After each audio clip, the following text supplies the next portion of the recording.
بسم اللہ الرحمن الرحیم۔ اردو ناول ناکردہ گناہوں کی سزا، قسط نمبر 11۔ وہ لوگ اسلام آباد پہنچ چکے تھے۔ ارحان گھر آتے ہی اپنے روم میں سونے چلا گیا۔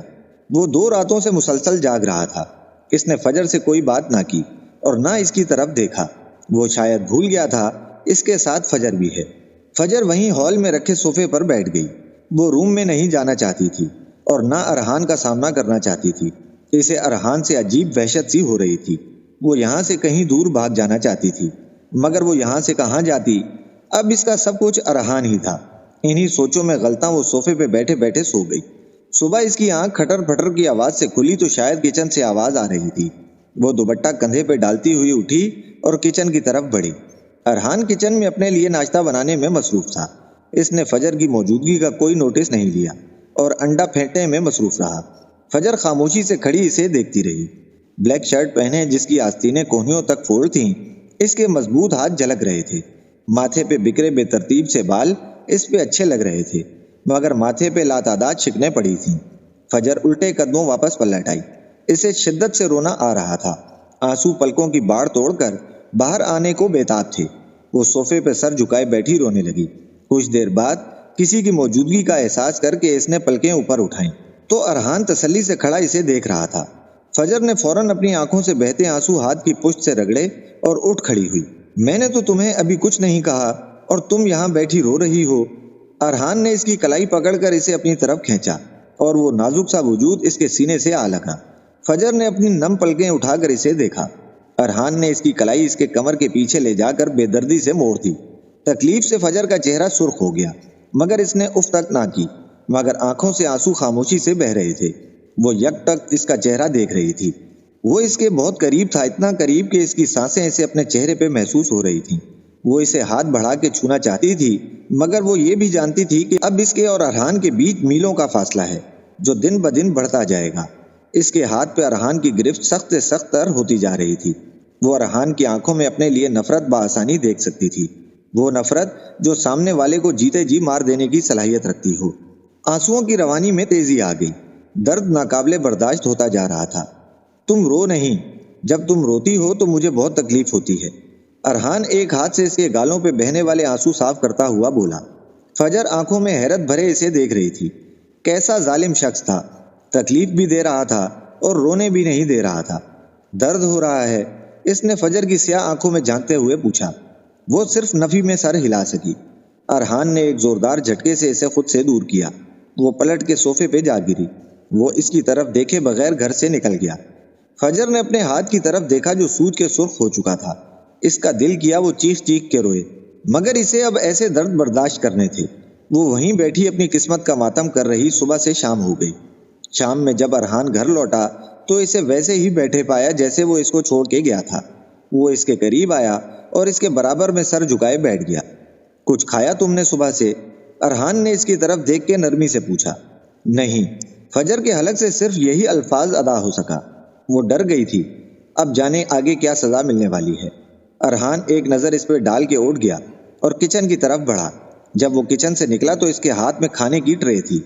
اس نے ٹرے اس کے سامنے ٹیبل پر رکھ دی۔ فجر نے سر اٹھا کر اسے دیکھا، مگر منہ سے کچھ نہ بولی۔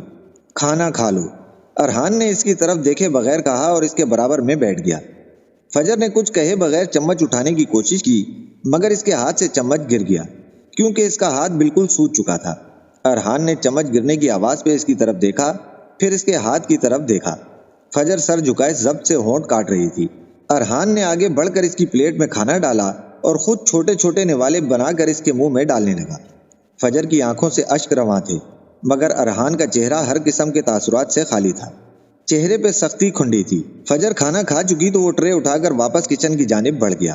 جب واپس آیا تو ظالم اپنے دیے ہوئے زخموں کی مسیحائی کرنے آیا تھا۔ وہ خاموشی سے آ کے فجر کے سامنے زمین پہ 2 زانوں ہو کے بیٹھ گیا اور اس کا ہاتھ اپنے ہاتھ میں لے لیا۔ فجر ساکت سی اسے دیکھ رہی تھی، مگر ارحان نے اس کی طرف نہ دیکھا اور اس کے زخموں پہ مرہم رکھنے لگا۔ چند لمحے خاموشی کی نظر ہو گئے۔ چند ثانیے بعد فجر کو اپنے ہاتھ پہ نمی کا احساس ہوا۔ اس نے ارحان کی طرف دیکھا تو آنسو ارحان کی آنکھوں سے نکل کر اس کے چہرے سے ہوتے ہوئے فجر کے ہاتھ پہ گر رہے تھے۔ فجر حیران و پریشان سی اس کا یہ روپ دیکھ رہی تھی۔ اس کے لیے ارحان کا ہر روپ نیا تھا۔ اس نے ہمیشہ اسے ہنستا کھیلتا لاؤبالی سا دیکھا تھا، مگر اب یہ روپ فجر کے لیے جان لیوا ثابت ہو رہا تھا۔ فجر نے ہاتھ بڑھا کر ارحان کے ماتھے پہ گرے بال پیچھے کیے۔ ارحان نے اس کی طرف دیکھا اور اس کا ہاتھ پکڑ کر اپنے چہرے پہ رکھ لیا اور اس کی گود میں سر رکھ کے بچوں کی طرح بلک بلک کے رو دیا۔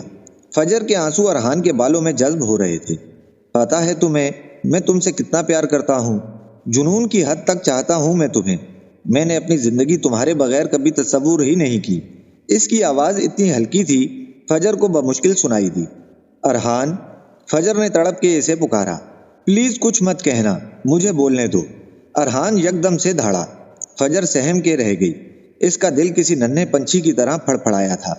میں نے اپنی پوری زندگی میں صرف ایک لڑکی سے پیار کیا، اسے ہی اپنا سب کچھ مانا، اپنی جان اس پہ لٹا دی، اور اس نے کیا کیا؟ مجھے ٹھکرا کے کسی غیر مرد کی باہوں میں تھی۔ کسے دکھاؤں میں اپنی تکلیف، کس کو درد سناؤں اپنا؟ دیکھو کتنا پاگل ہوں نا میں، جس نے مجھے زخم دیا اسی سے مسیحائی مانگ رہا ہوں۔ ارحان کے آنسو فجر کا دامن بھگوتے جا رہے تھے اور فجر بے حس و حرکت بیٹھی اسے سن رہی تھی۔ اس سے اپنی سچائی میں بولنے کا حق بھی چھین لیا تھا۔ اب وہ صرف رو سکتی تھی۔ وہ جانتی تھی اسے کبھی اس کی بات کا یقین نہیں آئے گا۔ میں چاہتا تو تمہیں چھوڑ بھی سکتا تھا، ارحان نے درد بھرے لہجے میں کہا۔ فجر کے دل میں ایک ٹیس سی اٹھی۔ ارحان کو کھونے کا ڈر اس پہ حاوی ہوتا جا رہا تھا۔ ارحان کے بالوں کو سہلاتا فجر کا ہاتھ تھم گیا۔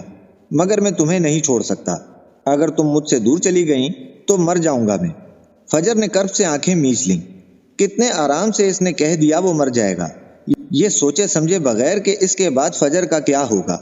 تمہیں تکلیف دینے کے بعد ایک لمحے سکون سے نہیں رہا، دماغ صرف تمہاری طرف لگا رہا۔ بتاؤ میں کیا کروں؟ وہ بے بسی کی حدوں پہ تھا۔ ارحان کی آواز دھیمی ہوتی جا رہی تھی۔ پھر خاموشی چھا گئی۔ فجر نے محسوس کیا کہ ارحان سو چکا ہے۔ وہ اسی پوزیشن میں فجر کی گود میں سر رکھے سو گیا تھا۔ پوری رات فجر ارحان کی نیند خراب ہونے کے خیال سے اسی پوزیشن میں بیٹھی رہی۔ اس کا دل کیا وقت یہیں تھم جائے، کوئی جادو ہو، سب ٹھیک ہو جائے۔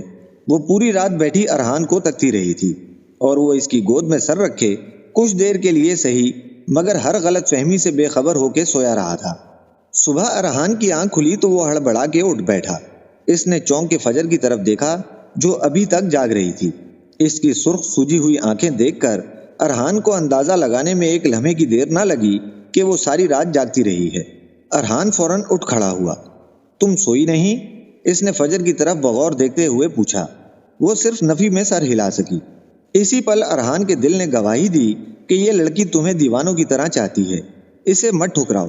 مگر وہ تو جیسے اندھا سا ہو گیا تھا، اسے اس لڑکی کی بے لوث محبت دکھ ہی نہیں رہی تھی۔ میں آفس جا رہا ہوں، تم سو جاؤ۔ ارحان نے اس کی طرف دیکھنے سے گریز کیا۔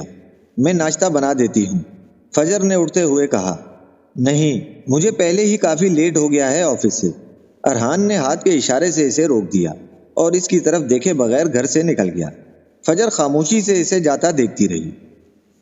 ناظرین کرام، اس ناول کی اگلی قسط کے لیے ملتے ہیں انشاءاللہ بہت جلد۔ اپنا خیال رکھیے گا۔ اللہ حافظ۔